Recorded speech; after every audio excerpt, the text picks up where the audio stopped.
أعوذ بالله من الشيطان الرجيم. بسم الله الرحمن الرحيم.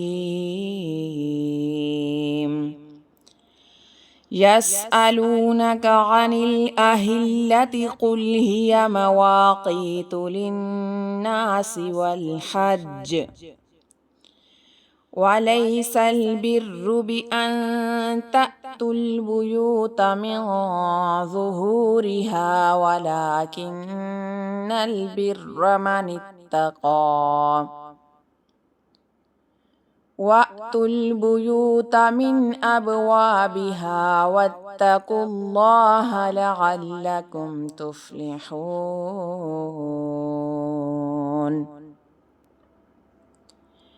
وقاتلوا في سبيل الله الذين يقاتلونكم ولا تعتدوا إن الله لا يحب المعتدين.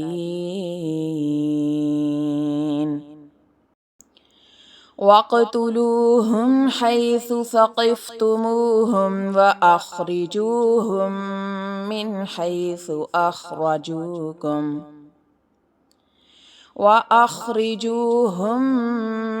حيث أخرجوكم والفتنة أشد من القتل ولا تقاتلوهم عند المسجد الحرام حتى يقاتلوكم فيه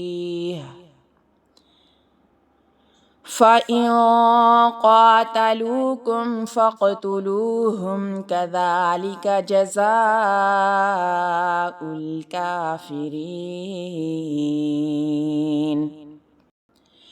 فإن انتهوا فإن الله غفور رحيم. وقاتلوهم حتى لا تكون فتنة ويكون الدين لله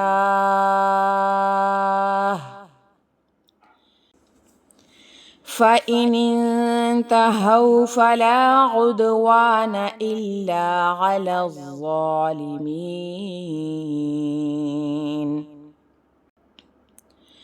الشهر الحرام بالشهر الحرام والحرمات قصاص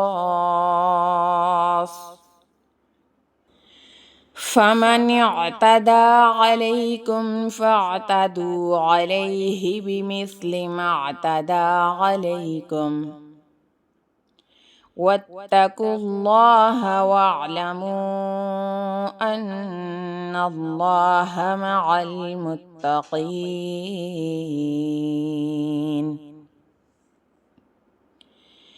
وأنفقوا في سبيل الله ولا تلقوا بأيديكم إلى التهلكة وأحسنوا إن الله يحب المحسنين.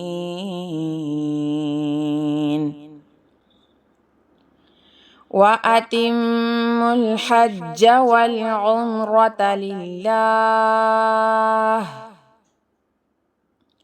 فإن أحصرتم فما استيسر من الهدي ولا تحلقوا رؤوسكم حتى يبلغ الهدي محله فمن كان منكم مريضا أو به أذى من رأسه ففدية من صيام أو صدقة أو نسك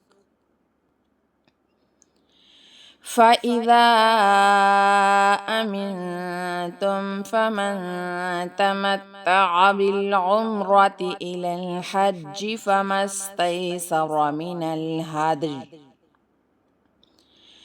فمن لم يجد فصيام 3 أيام في الحج و7 إذا رجعتم تلك 10 كاملة ذلك لمن لم يكن أهله حاضر المسجد الحرام